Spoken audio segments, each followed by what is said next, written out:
Hey, what's up guys? Welcome back. Today we're going to start a highly requested series, how to do a relic paint job with spray cans.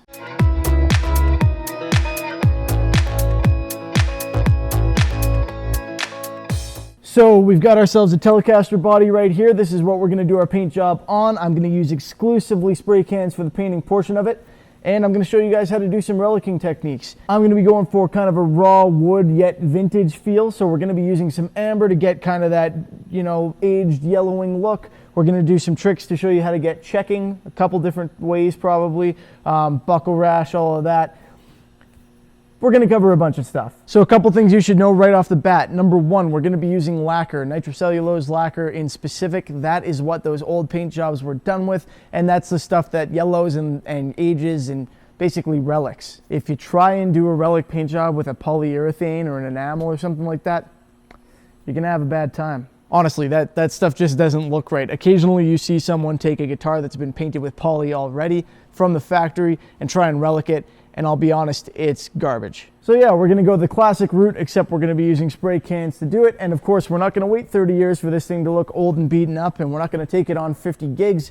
We're just gonna paint it that way. So first things first, this is raw wood. It's sanded at 600 grit, which means it's nice and smooth, but it's still raw wood with an open grain. So we're gonna start with a sealer. I am not gonna do a grain fill on this one. It's not necessary. I don't have a very open grain wood. If you are gonna do a grain fill, just check out my videos on how to do that. I got a couple of them. Probably the one on how to grain fill mahogany would be the most useful. So those of you who have been following me for a while probably know exactly what kind of sealer I'm going to use. My favorite kind, Bellin's vinyl sealer. This can is awesome. This stuff dries very quickly. It dries hard. It fills fast. It's going to do a great job, and it's going to get it done at a good pace. And the can spray is really nice too, which is awesome. I'm going to put an affiliate link in the description like I always do for this stuff, so if you want some, feel free to go there and pick it up. It helps me out if you do. And as usual, if you don't like me, go get it somewhere else and then you won't help me out. So we're going to start with this. I'm going to end up doing 3 coats of this is my plan. Relatively wet. They're going to dry pretty quick. Typically, I would throw this thing on my spray stand, but in an effort to kind of make it a more accessible tutorial, if you will, so it's easier for you to follow, I'm just going to do it one side at a time right here. Also, the edges are kind of the hardest place to sand, so sometimes they don't end up quite as smooth, so it doesn't hurt to hit them more by doing it this way. You do one side, hit the edges, do that a few times, then flip it over and do the same thing. Hit the edges again, they get more sealer, it all works out. So with this stuff, nitrocellulose lacquer, pretty much any sealer or spray paint, it's horrible for you. You got to make sure you protect yourself. I'm spraying in a huge open area. There's about 20 feet behind you. Triple that on that side and double it on this side, and lots of room behind me. Obviously, lots of open air for this stuff to dissipate. So I'm going to be using a half mask, a respirator. I'm going to throw a link to one of those in the description as well. If you don't have one, make sure you pick up a respirator. But I'm also going to put one in there for full face. This stuff is not good for your eyes. It can get into your bloodstream through that as well. And if you're spraying in a smaller area, you don't have as good a ventilation, you're probably going to want to go with the full face version. Throw on some gloves too. It's always a good idea. All right, that's it. There's not much else to say right now. We get into the actual relicing techniques later on. So let's get this thing sealed up so we can get to the fun part.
just time traveled. It's now the next day.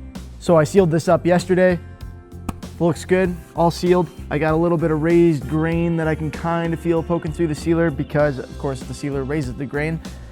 So what we're gonna do now is quickly scuff this up by hand, just gently with some 600 grit to knock off that raised grain. You don't really need to sand between coats with this lacquer, so that's not an issue. I'm just doing it to make sure that this is nice and smooth, and then we're gonna get going on the amber. So for the amber, I'm gonna be using Bellin's Starcast Amber, and you can use this to give the whole thing a coat if you want. That's what I'm gonna do.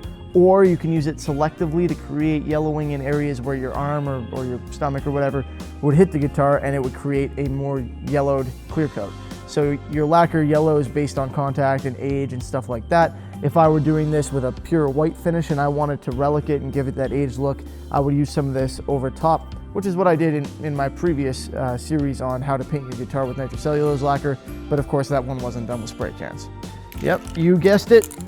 Link in the description for this, assuming I can find it. I'm sure I can. So if you want that, check out the affiliate link below. And yeah, let's get started with this.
Damn, I love that paint. That is, yeah, that's good stuff. All right, so that's all it takes. Couple coats, not a whole lot to it for this because we're just putting on a little bit of color. Like I said, you can use this kind of sporadically if you want to add in a little bit of tinting, yellowing, make it look a little more aged in some areas. For me, I just wanted to get the whole thing this kind of nice vintage ambery color. And next up is the clear coat. So I'm gonna let this dry overnight. It was only a couple coats, shouldn't be too bad. And then we're gonna come in with Bellin's stringed instrument lacquer and do probably 8 to 10 coats of that and make sure we get a nice good glossy coat of lacquer on here so we can go in and relic it. All right guys, it's time to finish off this painting process now. So this has had a couple days to dry. This is my toner color. I don't really want to sand that now because I don't want to affect the color. And I don't need to because it's lacquer, it's gonna melt into itself. We're not gonna have any adhesion issues. The only reason I would sand that is if there were some serious problems with runs, drips, dust, that kind of thing. So now I'm gonna move on to the Bellin's stringed instrument lacquer. I'm gonna do probably 2 coats a day for the next 4 days, get myself 8 solid coats of this on there to get a nice layer and really seal everything in. So you guys have seen me do this a million times. You've seen me spray stuff. So I'll show you maybe part of a coat or something, but really, that's it. That's what I'm gonna do. We're gonna end this video here, and you can check out this last bit of B-roll, and then the next one we're gonna come back and do the actual relicing. So that's gonna be the important part. You have to get your lacquer finish on there, and then you do the relicing techniques. We got some pretty cool stuff coming up in that one, so don't forget to check it out. I'll show you how to do checking a couple different ways. We'll put some buckle rash on there and whatnot. Should be interesting. All right, that's it. As always, thank you for watching. I hope you enjoyed the video. Don't forget to give it a thumbs up if you did and subscribe if you haven't already. And as always, I will see you next time. Have a good one.